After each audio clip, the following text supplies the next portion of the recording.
कालो वनमा सेतो घोडा दौडियो के हो? ये क्या हो गया? ये क्या सुन रहा हूँ मैं? के होला त? भन्नुहोस् न यार, सोचिरहेको छु। वाउ भनेर भन्न पाएको अलि मजा आउँथ्यो होला है, अलि मिलेन। चीटिंग करता है तू। मुख छैन बोल्छ, कान छैन सुन्छ के हो? तपाईँले मिलाउँछ, उहाँले मिलाउने छाटकाट ल्याउनु भएको छ उहाँको फेसियल एक्सप्रेसनले चाहिँ ल मुख छ ए यो लौरी टेकेको कुरा कि हामी मान्छेले भनौँ न मानिसै होइन होला ओके हामी चाहिँ मेरो चारवटा टेकेको होइन त्यो पनि मैले त्यो अलिकति सोचेको के भने त्यसमा लक गर्ने भाई ने बोला करने का तो करने का। अलिकतिले मिलेन भन्थे होला तर मिलेको छ है। फेरि पनि उहाँको दोस्रो दुईटा प्रश्न मिलाउनु भएको छ।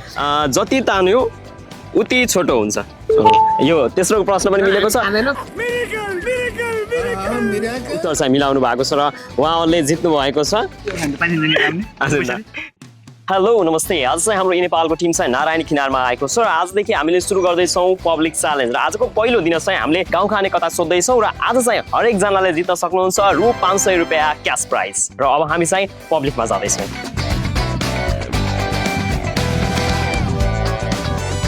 र यसैबीच हामीसँग चाहिँ दुईजना जोडिसक्नु भएको छ यो गाउँ खाने कथाको लागि चाहिँ। आउनुहोस् उहाँलाई स्वागत गरौँ। यहाँको नाम? मेरो मिलन पौडेल। हजुरको? सन्तोष चौलागाई। हामीले चाहिँ जुन तपाईँलाई अहिले गाउँ खाने कथाको कुरा गरौँ यसमा चाहिँ थोरै ट्विस्ट के छ भन्दाखेरिमा तपाईँलाई हामीले 5वटै क्वेसन मिलाउनु भयो भने चाहिँ 500 रुपियाँ पाउनुहुन्छ र तपाईँले पर क्वेसनको चाहिँ 50 को दरले पाउनुहुन्छ भन्नुभएको भनेको तपाईँको चाहिँ 2-3टा मात्र मिलाउनु भयो भने चाहिँ त्यसको दरले 50-50 गरेर पाउनु भयो। ल सुरु गरौँ है त। पैसा ही पैसा होगा। पहिलो प्रश्न रहेको छ कालो वनमा सेतो घोडा दौडियो के हो? ये क्या हो गया?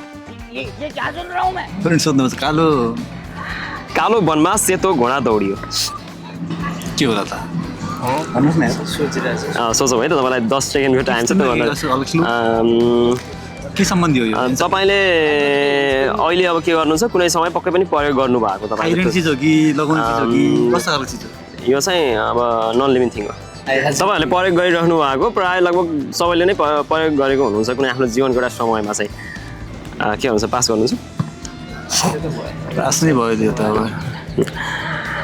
दोस्रो प्रश्न रहेको छ एक घरमा दुई दाजुभाइ एक बाहिर निस्कदा अर्को भित्र पस्छ के हो?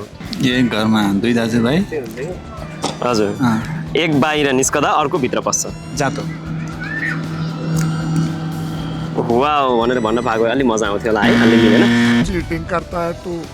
र तपाईँको लागि तेस्रो प्रश्न म भन्छु, म तपाईँलाई भन्छु अन्तिममा भन्छु है त ल। तेस्रो प्रश्न रहेको छ मुख छैन बोल्छ, कान छैन सुन्छ के हो? तपाईँले मिलाउँछ, उहाँले मिलाउने छाटकाट ल्याउनु भएको छ उहाँको फेसियल एक्सप्रेसनले चाहिँ। ल मुख छैन बोल्छ, हजुर कान छैन, तपाईँ अलि नजिकै तरिकाले भने तपाईँहरूसँग छ तपाईँ दुईजना।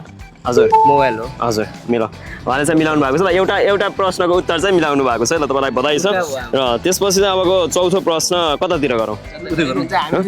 तपाईँले मिलाउनु भएको तपाईँले नै दिउँ है त। ल तपाईँले जाने उहाँलाई नै हामीले दुईजनाले जसले मिलाए पनि हामीले काउन्ट गर्नेछौँ।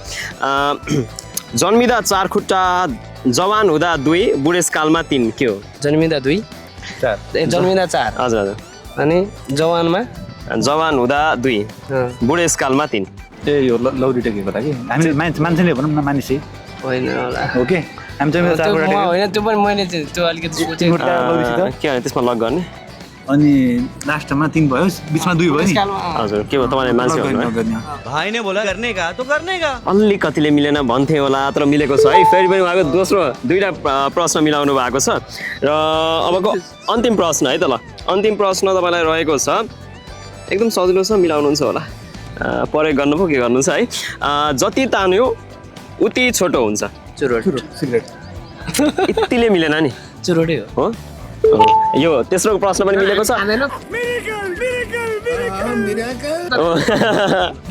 ठिक छ यसो गरौँ न त। ल अझ एउटा रमाइलोको लागि एउटा प्रश्नमा अझ एउटा थपिदिन्छु है त। ल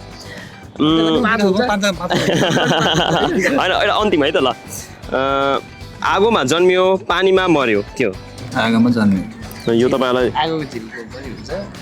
दिएको यो यस्तो प्रश्न चाहिँ टिप्स यसमा टिप्स तपाईँहरूको सबैको घरमा हुन्छ।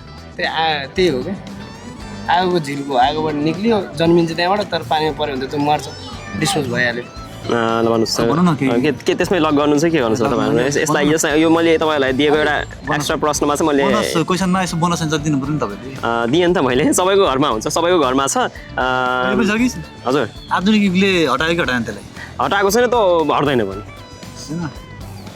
आगोमा जन्मियो आगोमा जन्मियो पानीमा मर्यो मनमती हो कि बरु